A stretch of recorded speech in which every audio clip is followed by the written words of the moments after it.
Thank you, thank you. Whenever I go shopping, I never keep my headphones on because I feel like that gives the cashier permission to start talking shit on me.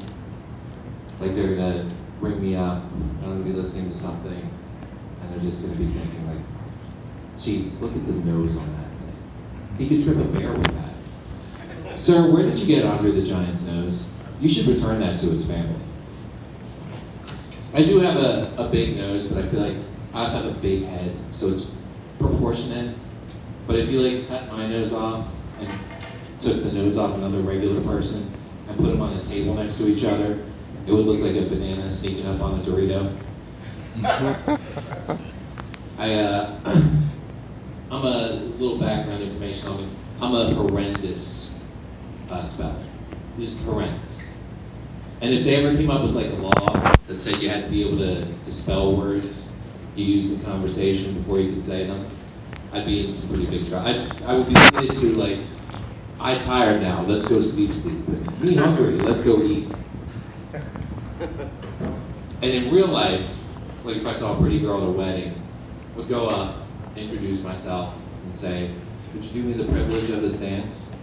But if I had to spell privilege before I said it, you could give me 15 chances at it, and every time it would just get more wrong every single time. By like the 8th time, I'm like, well shit, maybe privilege does have 2 J's in it.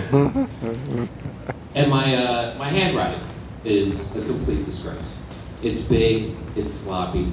Every grocery list I write looks like a note from a serial killer to the media, and groceries has a W in it. I'm very fortunate to be born in the time we are, the computer age with spell check and everything. Because if I was alive 40 years ago or any time before that, and I wanted a professional job where I'd be able to write legibly or spell anything that had more than 5 letters in it, my career options would be like toothless carny and guy eating poop for a nickel on the street.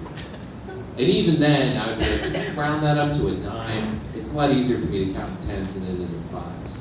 I find odd numbers scary and elusive. Way to go, kid. Thanks for eating that poop. Here's a quarter. I do want change. Ooh, okay, golly. Let me see here. Well, you gave me a quarter, so it's just like flop sweat cascading down my breath. So you're definitely getting at least 3 dimes back? Was that a question? I do have a professional job, but I also have I frequently have a part-time job as well, just for extra cash. And currently I'm working concessions at Harrisburg Senators games. And it's not bad. It's extra money, plenty of exercise, fresh air.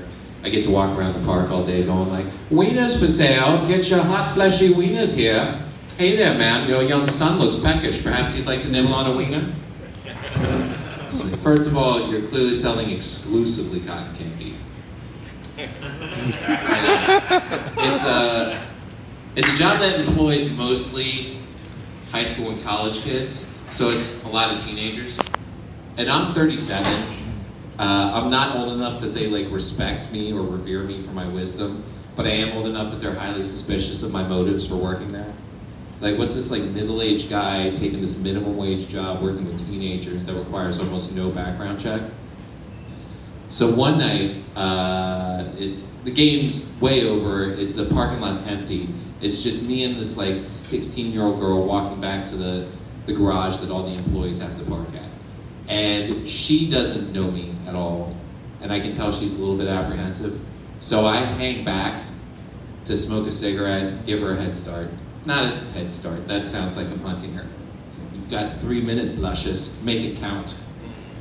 No, I'm giving her time to like not be scared and leave. So a few minutes go by, I'm finishing up my cigarette, I start walking back to the garage, and she is not gone. She is there because she is apparently having difficulties finding her keys in her purse. And I'm parked like 2 spots behind her. So like, from her perspective, I'm walking into this empty garage that's dark, it's just me and her, and I'm making a beeline toward in her direction, and just flicking a cigarette out of my hand like, I'm gonna need 2 hands for this. She looks on the wall, someone spray painted like be here at 11:30 if you just want to get the Dickens raped out of you. So, it's 11:45. Well, there is a grace period, of course. I feel like I come off accidentally creepy a lot. A big part of that is I'm highly prone to daydreaming for long periods of time, 20 to 30 minutes. And when I daydream, I'm like a blind person. Like, I'm just staring intently forward, but I'm not registering anything I'm looking at. It's all going on in my head. So I'll be at the gym just sitting on a machine and start daydreaming about nonsense. Like, what Darkwing Duck villain would I be if I could, if I had my druthers? Like, Negaduck? That's too easy. Maybe it'd be Quackerjack. He's got the sweetest outfit. He's got like the jester hat with bells on it and pantaloons, but he doesn't have any powers. So maybe I go Liquidator. He controls water. But can I be Liquidator and dress like Quackerjack? But then I need to pick a new name. Liquid Quacker? We can workshop that. And then something loud will happen and I'll snap out of it and realize that from like an outsider's perspective, I've basically just been like sitting here staring intently at some young girl on a Stairmaster for 30 minutes. And I also mouth the words that I'm thinking, so like I'd just be sitting there like, Liquid Quacker. Liquid Quacker. Or I'm staring at like a bunch of dudes and I'm coming off as a tease, so I gotta blow a couple of them just to keep my reputation. One of the weird things about being a guy is that you will have dudes in your life that aren't even your friends, or just acquaintances, but will have no problem telling you that they either just came from or are on their way to taking a giant dump. Like, I work with this guy, literally we have like a hello and goodbye relationship, but at least once a month I'll pass him and he'll be like, hey, what's up, man? Guess where I came from? The bathroom. You know, doing my thing, wink, wink, wink, taking a giant dump. It was pretty big, but that's what I'm known for, right? If I was a sword in Game of Thrones, I'd be called Shit Taker. Big Shit Taker. And I'd be a great sword, like one you'd need 2 hands to lift up, just like one of my dumps. Thank you. What would I ever need to lift up one of your dumps? Like, and in case I left it on the driveway behind your car, those things are like a riot strip. You don't want to jump off it. It's like a speed bump you could skydive off of. There is a porno store located close to my home that the sign that advertises for them outside keeps, it's always some sex pun that coincides with either a holiday or a season. And, you know, like for elections, it'll be like, hey, after you're done voting, come check out our polls. And then for Thanksgiving, it was, I quote, the turkey ain't the only thing getting stuffed this year. It's like, first of all, ain't. It's awfully casual. Secondly, ill. For Christmas, it said, this year, make it a white Christmas at your house. Which I guess the premise is, I'll buy a toy or a movie at your store that I'm gonna be so enamored with, I'm just gonna make it rain cum in my own house. My own cum in my own house. The best part about it, like, why don't you at least act like you're 20 feet away from a Dairy Queen porno store? Because they are. And the best part about that is the porno store predates the Dairy Queen by about 10 years. So like at some point in the early 80s, like Dairy Queen sent a scout out to like figure out a new location.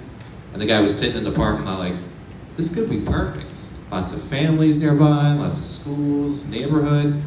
This might just work out perfectly. Wait, what's that sign over there say? Cum, spelled C-U-M, here, and rent E-T. The E-T stands for extra thick cock. Where'd the C come from? All right, my name is Michael Larios. It's been my time. I thank you very much. A hand of applause for Tony. Give him time to make his way up.